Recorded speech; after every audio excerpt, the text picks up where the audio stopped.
Bonjour à tous, vous m'entendez?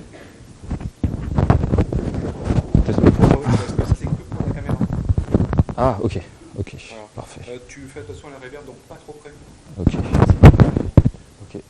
Bonjour à tous, vous m'entendez? Nickel. Je te reprends. Ouais, parfait. Donc moi c'est Léo Nicoletti, je suis data scientist et ingénieur de recherche chez Eviden. Et je vais vous proposer aujourd'hui une petite présentation assez différente de celle des autres. À savoir qu'il n'y aura pas de démo, il y aura assez peu de code. Mais rassurez-vous, ce ne sera pas non plus du marketing. Donc en fait, je vais essayer de je vais vous parler de l'IA pour la simulation numérique. Donc en fait, par simulation numérique, entendre physique, ingénierie, les sciences de manière générale. Donc vous avez tous entendu parler des réseaux de neurones convolutifs pour la computer vision. C'était la grande mode dans les années 2010. Aujourd'hui, la grande mode, c'est de parler des transformers, des LLM pour la génération de texte, le traitement automatique des langues, la génération de données, génération d'images, de vidéos. Eh bien, tous ces modèles, toutes ces technologies, en fait, sont en train de provoquer une petite révolution dans le monde des sciences, dans le monde de la physique et de l'ingénierie. Donc, on a un renouvellement, en fait, du métier. Et c'est de ça dont je vais parler aujourd'hui. Donc, je vais essayer de vous vendre un petit peu mon métier, plus qu'un produit. Hein. Voilà. Donc, qu'est-ce que la simulation numérique? En fait, quand on pense à la simulation numérique, l'archétype en fait, de la simulation numérique, c'est la mécanique des fluides, ou qu'on appelle aussi CFD. C'est en fait simuler des phénomènes physiques. Par exemple, l'écoulement d'un fluide, dont on connaît bien les équations. Hein, ce sont des équations aux dérivées partielles. Ne vous inquiétez pas, je ne vais pas vous assommer avec des maths. L'idée de la CFD, ça va être, si vous voulez, par exemple, designer une aile d'avion, il va vous falloir simuler l'air qui tourne qui passe autour de l'aile pour obtenir la traînée de votre aile, la portance, et ainsi pouvoir trouver le design optimal pour construire cette aile. Donc historiquement, on faisait ça physiquement, en fait, on construisait des maquettes, on les mettait dans des souffleries, et de plus en plus, on fait de la simulation. Donc ce sont des calculs intensifs qui sont faits sur des supercalculateurs, donc des plateformes HPC, qui souvent sont dédiées et qui coûtent très cher. Et donc on va essayer d'optimiser tout ça. C'est un métier... un métier en soi, le calcul. On peut rajouter ensuite des physiques. Donc typiquement, vous pouvez rajouter une combustion. Vous cherchez à construire un réacteur d'avion. Vous cherchez à simuler également les flammes, la chimie qui a lieu. Donc là, une image d'un turboréacteur, un réacteur d'avion. Donc vous voyez, tout a été simulé, c'est tout in silico.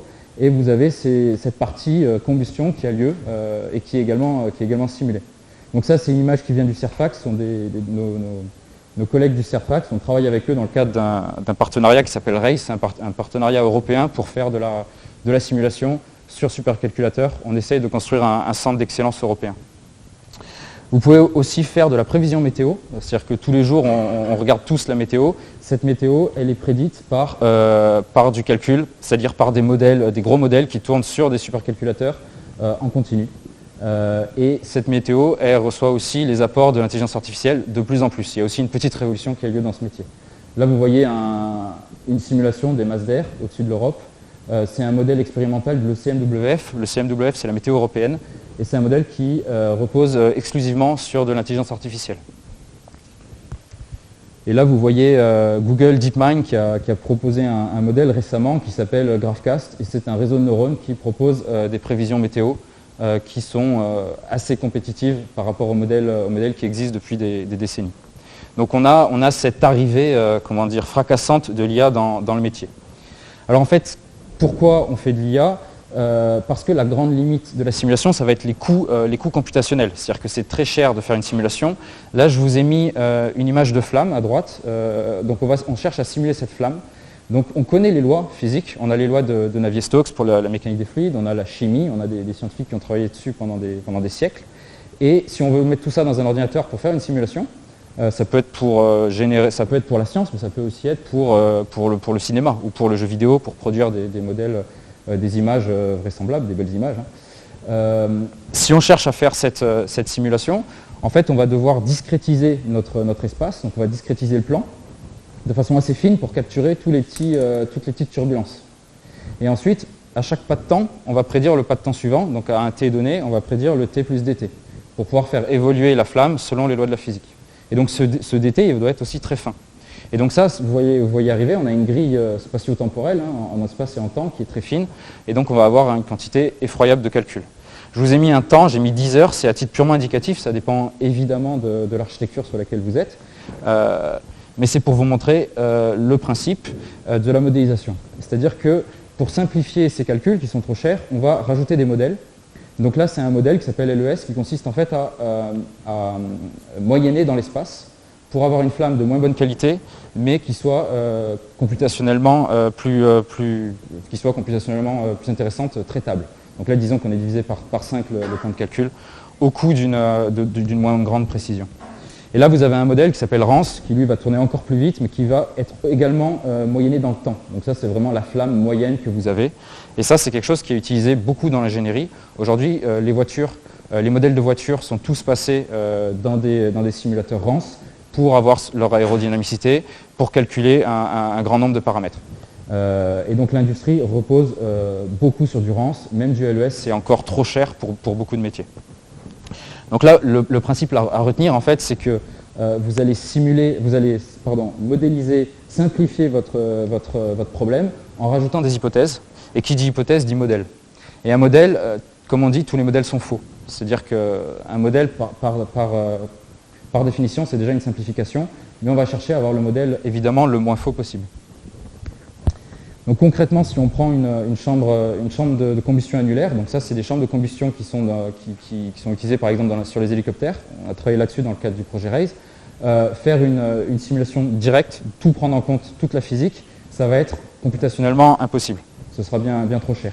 Et à l'inverse, une simulation Rance, c'est-à-dire la plus simplifiée, n'est pas assez précise pour les ingénieurs. Les ingénieurs n'arrivent pas à construire ne peuvent pas utiliser ces données pour corriger leur design, parce qu'elles ne sont pas assez précises.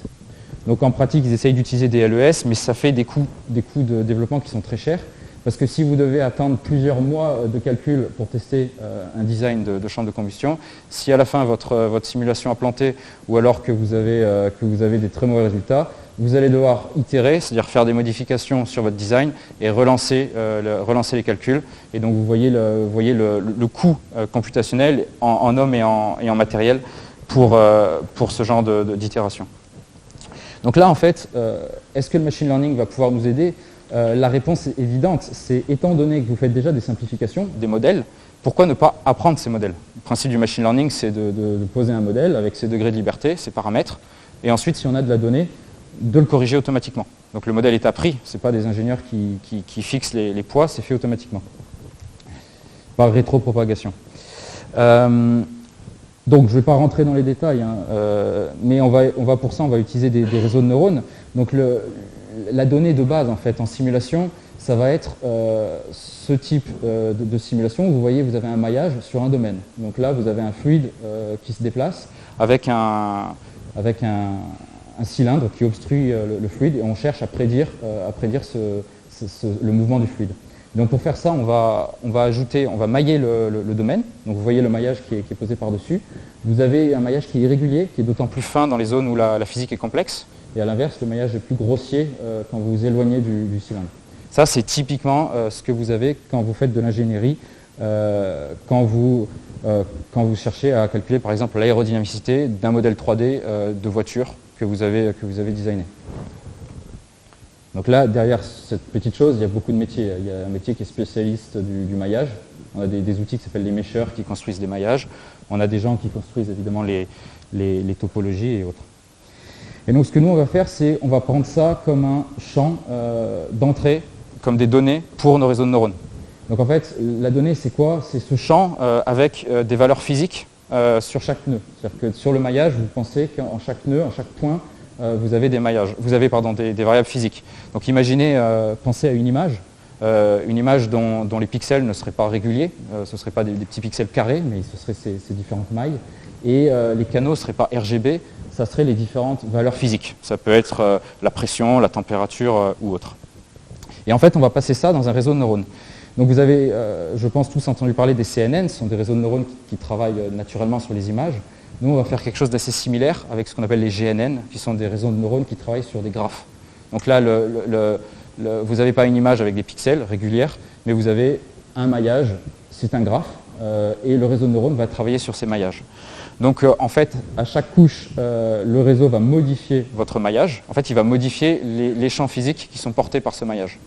Il va le modifier de façon assez analogue au CNN. Comme vous avez des kernels, vous savez que vous balayez sur une image. Là, on va faire de façon similaire, mais en respectant la structure du maillage. C'est-à-dire que chaque nœud va être mis à jour en fonction des valeurs de ses voisins. Et ça revient à une opération très physique, parce que les lois de la physique font qu'elles sont locales. C'est-à-dire qu'un point à un moment est influencé par ce qu'il a autour. C'est l'effet papillon en météo. Le battement d'aile d'un papillon va modifier son entourage et au long terme causer des changements très loin. Et donc on va pouvoir, comme c'est standard en deep learning, ajouter des couches comme ça qui vont modifier notre maillage. On va les intercaler avec ces fonctions d'activation. Donc là on a une structure très simple de deep learning. Et en sortie on aura le même maillage avec des champs physiques modifiés. Voilà, donc l'information se propage dans le réseau localement. Vous pouvez imaginer que plus vous ajoutez de couches, et plus votre information s'étend dans le réseau. Et en sortie, donc, vous avez ce maillage modifié pour prédire quelque chose d'intérêt. Donc ça peut être le pas de temps suivant. Si par exemple, votre maillage, c'est l'état du système à un temps t, vous pouvez chercher à prédire le même système à l'instant t plus dt. Et si vous avez fait ça, en fait, vous avez un réseau qui est propagateur, c'est-à-dire qui vous propage le système dans le temps. Et donc là, vous pouvez penser à un LLM qui, en fait, étant donné un mot, qu'on passe en prompt, va vous prédire le suivant. Et ensuite, on remet le mot en entrée du LLM et il va prédire le suivant. Et donc, avec cette méthode autorégressive, qui consiste à rentrer les sorties du modèle en entrée, en fait, vous pouvez prédire la suite de la dynamique. Donc là, vous avez remplacé entièrement un solver physique par un réseau de neurones. Bon, c'est un petit peu, entre guillemets, le Graal actuellement de l'IA pour la physique. Souvent, on ne se passe pas du solver physique complètement, on vient le compléter. Donc là, vous pouvez avoir un réseau de neurones qui apprend une physique additionnelle. Donc si votre solver prédit l'évolution du fluide, vous pouvez avoir un réseau de neurones qui, lui, prédit le taux de combustion, pour les deux travaillant de concert, pour simuler une combustion, une chambre de combustion, comme on a vu précédemment. Vous pouvez aussi corriger votre solver avec un réseau de neurones. Donc qui dit réseau de neurones dit données et dit apprentissage. Donc concrètement, il va nous falloir des données. Donc les données, vous l'avez vu, sont chères dans ce métier. Les DNS, c'est-à-dire les simulations numériques, sont très chères. Pourtant, en recherche, on en fait. On a des supercalculateurs qui tournent pendant des mois pour fournir des datasets par métier. Ça peut être des datasets pour la combustion, pour la météo ou autre. Et ensuite, les chercheurs utilisent ces datasets comme benchmark. Donc nous, on peut les utiliser pour apprendre pour entraîner nos réseaux de neurones. Et ensuite, une fois un réseau de neurones entraîné, on va pouvoir le réutiliser dans un autre contexte. Donc là, on a un cas de ce qu'on appelle le transfer learning, ou transfert d'apprentissage. Pour ce qui est de la stack technique, on fait du machine learning, donc Python est à peu près incontournable dans ce domaine-là. On va utiliser des librairies de deep learning, donc il y a PyTorch, il y a TensorFlow qui est connu, il y en a d'autres. Ça nous permet de construire les réseaux. On a JAX qui est une technologie assez récente qui vient de Google. JAX, c'est un petit peu en dessous de PyTorch dans la stack. En fait, ça vous permet de programmer de façon différenciable, c'est-à-dire que vous construisez un modèle et ensuite vous pouvez automatiquement en prendre les gradients. Donc ça, c'est un prérequis pour faire du machine learning. Et on peut directement construire des réseaux comme ça, donc c'est un petit peu plus bas niveau pour les spécialistes. Ensuite, au-dessus, on va avoir un outil qui s'appelle Lightning, qui sert en fait à organiser du code. Donc bon, c'est surtout du génie logiciel à ce niveau-là. Et ensuite, une fois qu'on a appris un modèle, on va pouvoir l'exporter dans un format qui s'appelle Onyx. Onyx, c'est un format assez générique, il est en train de s'imposer comme standard. Ça remplace un petit peu les modèles TensorFlow ou PyTorch. Et après, pour couronner la stack, on peut utiliser un outil de MLOps comme MLflow qui en fait va nous permettre de mettre tout ça en production, de faire des correctifs du modèle et de renvoyer ça sur un supercalculateur. Donc je vous mets quelques lignes de code, c'est vraiment à titre purement indicatif. Un apprentissage, ça va typiquement être la rencontre de deux choses, d'un côté un modèle et de l'autre côté des données. Donc le modèle, ça va être la partie comment dire, machine learning. Un ingénieur va développer une architecture de réseau de neurones qui est propre au problème. Donc si vous avez une grille qui est régulière, vous pouvez utiliser des CNN, vous pouvez utiliser du ZNet, tout ce qui est architecture de réseau de neurones qui marche bien pour les images, vous pouvez réutiliser tout ça. Si vous avez une grille irrégulière, vous utilisez des GNN, comme on a vu. Vous pouvez même utiliser des transformers. Les transformers qui sont derrière les LLM sont de plus en plus utilisés en physique avec des plongements particuliers. Comme vous avez un plongement lexical pour les langues, pour les tokens, vous avez des plongements aussi pour la physique. Et de l'autre côté, vous avez la partie data. Donc là, ça va être la partie métier. C'est-à-dire, moi, je ne suis pas du tout physicien. Donc je travaille avec des physiciens tous les jours qui, eux, me présentent leurs données et me disent sur de la mécanique des fluides comme ça, on va avoir besoin de précalculer telle variable parce que c'est une variable qui est pertinente pour le modèle. Et donc moi, je ne sais pas ça, mais eux vont me programmer un module, un data module avec toute cette partie pré-processing ou post-processing. Et ensuite, on va brancher les deux dans un apprentissage. Et une fois l'apprentissage fait, donc on va déployer notre modèle. Donc on a ce standard Onyx. Donc on vient déployer un modèle. Et là, vous avez deux choses. Vous avez une passe d'optimisation, parce qu'une fois qu'un modèle a été entraîné, on ne cherche plus à l'entraîner. On ne fait pas du online learning. On cherche juste à l'utiliser en inférence. Donc si vous êtes en inférence, vous pouvez élaguer votre modèle, enlever toute la mécanique qui est propre à l'apprentissage. Tout ce qui est rétropropagation des gradients ou autre. Donc on va venir faire cette optimisation. Donc là, c'est Onyx qui nous propose des optimiseurs. Et donc la MLflow nous propose aussi de stocker les requirements PIP. Donc ça, c'est intéressant parce que quand on va reloader ce modèle, en fait, on va avoir besoin de différentes librairies qui sont listées dans ces requirements.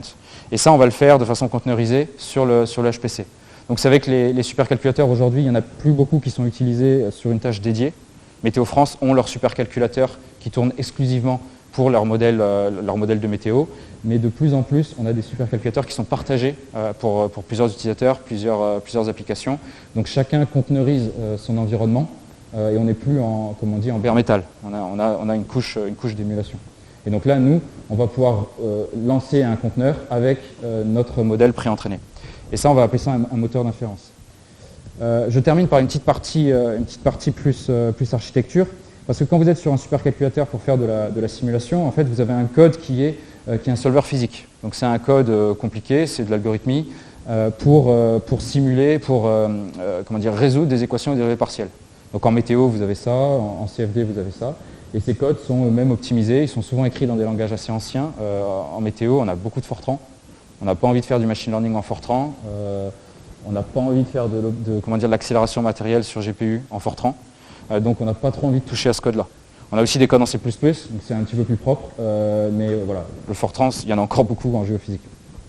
Ce qu'on va venir faire en fait, c'est chercher juste à se brancher sur ces codes pour en extraire les variables physiques d'intérêt. Donc si vous avez de la CFD, vous pouvez imaginer sortir quelques champs qui vous intéressent, des champs physiques. Donc des fois il y a des API, des fois il faudra mettre les mains dans le code un peu plus bas, entre guillemets. Et une fois qu'on a ces variables d'intérêt, donc votre solver à un instant T, va les envoyer au moteur d'inférence. Donc le moteur d'inférence, c'est ce dont je vous ai parlé tout à l'heure. C'est un réseau de neurones qui a été pré-entraîné et qui a été chargé, conteneurisé, souvent sur GPU, pour faire de l'inférence. C'est-à-dire que vous pouvez penser que c'est un serveur et sur requête, on vient lui demander une réponse. Donc le solver physique va lui envoyer ses champs et lui, il va renvoyer en retour la réponse. Voilà, comme sur un modèle client-serveur. Tout ça au sein de la même plateforme HPC. Il peut y avoir une passe on peut splitter le maillage pour utiliser les différents GPU. Voilà, de façon, c'est toute une optimisation matérielle qu'on peut faire. Et donc en retour, le moteur d'inférence rend au solver sa réponse. Et donc les deux travaillent de concert. Donc, vous pouvez avoir ça à chaque pas de temps. C'est-à-dire à chaque pas de temps, vous avez ce couplage, c'est-à-dire ce ping-pong d'informations qui a lieu sur le supercalculateur pour résoudre un problème compliqué, avec plusieurs physiques, avec toute une complexité. Et donc vous voyez l'intérêt de ce paradigme, ça va être qu'on va pouvoir utiliser le fait que les supercalculateurs aujourd'hui sont hétérogènes, c'est-à-dire que d'un côté vous avez beaucoup de CPU, les codes de solver sont optimisés pour CPU, ils ont beaucoup de mal à être déployés sur GPU. Comme je vous disais tout à l'heure, on n'a pas forcément envie de faire de l'accélération matérielle en Fortran. Alors qu'à l'inverse, tout ce qui est IA aujourd'hui s'optimise très bien sur GPU. Vous avez vu la cotation boursière de NVIDIA. Les GPU, pour l'IA, c'est un must, c'est vraiment nécessaire. Pourquoi? Parce que autant l'entraînement que l'inférence en IA, ça va être beaucoup d'opérations matricielles. Et ça, les GPU le font très bien, ils le font par construction. Donc quand vous avez des GPU sur vos machines, de plus en plus, vous pouvez monter des moteurs d'inférence d'IA, des réseaux de neurones, et les faire travailler de concert avec le reste. Voilà, et donc après ce couplage, concrètement, il est réalisé dans une technologie. Donc nous, dans le domaine du calcul, on utilise beaucoup du OpenMPI pour faire les communications, mais on peut imaginer porter ce paradigme-là sur du web, sur du cloud, et utiliser une couche réseau, faire du REST API pour faire les communications. Voilà. Donc après, ce sont des métiers différents. Le domaine du HPC, c'est un petit peu un domaine niche, avec ses habitudes et ses technos, mais qui est, on va dire, de plus en plus rattrapé par l'avènement de l'IA, qui est en train de changer tout le métier. Voilà, je termine là-dessus. Si vous avez des questions.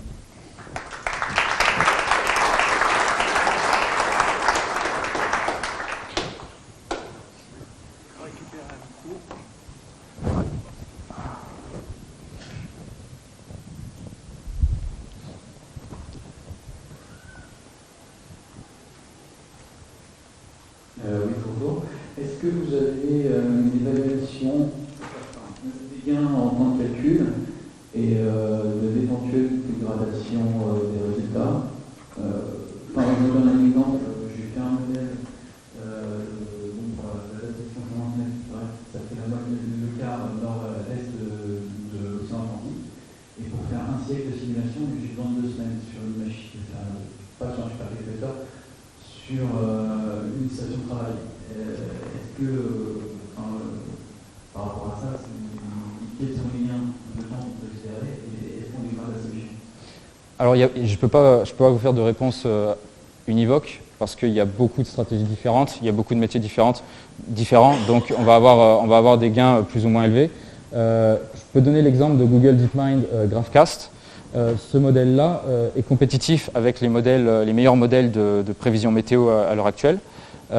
Et ce modèle-là tourne en quelques minutes sur des TPU. Donc le TPU, c'est l'architecture Google pour le machine learning. Il tourne en quelques minutes contre plusieurs heures pour le modèle de l'ECMWF. Bon, on peut débattre, on peut ergoter sur tous les aspects propres au métier, lequel est le meilleur.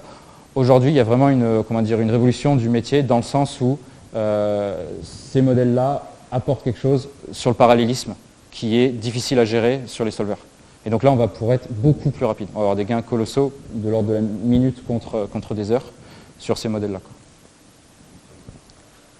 Difficile de répondre dans l'absolu. Il y a vraiment de...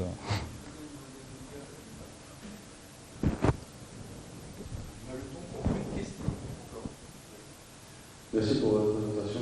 Je voulais savoir, vous avez parlé à un moment donné de partage de connaissances. Et je voulais savoir sur quoi vous appuyez pour définir si une connaissance sur, par exemple, un flux comme le plastique, certains plastiques par exemple, à quel moment vous allez pouvoir projeter et partager cette connaissance sur d'autres flux ou d'autres matières?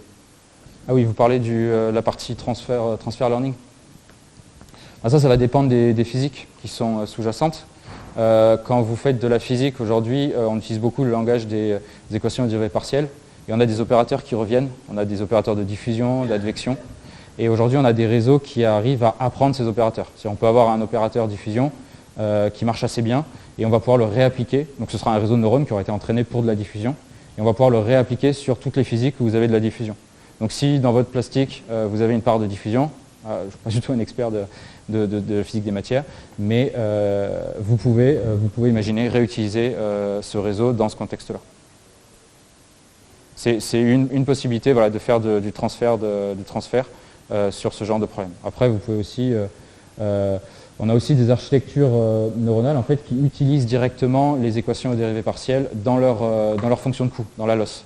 Donc en fait, vous ne rétropropagez pas une différence avec juste les données, une différence brute, une norme L2. En fait, vous rétropropagez le résidu de l'équation aux dérivées partielles. Et donc là, vous apportez, vous transférez dans le réseau de neurones toute la connaissance qui a été accumulé durant les siècles par les scientifiques dans ces équations. Parce que dans quelques symboles, vous avez beaucoup de connaissances et vous pouvez le passer au réseau de neurones directement dans la LOS.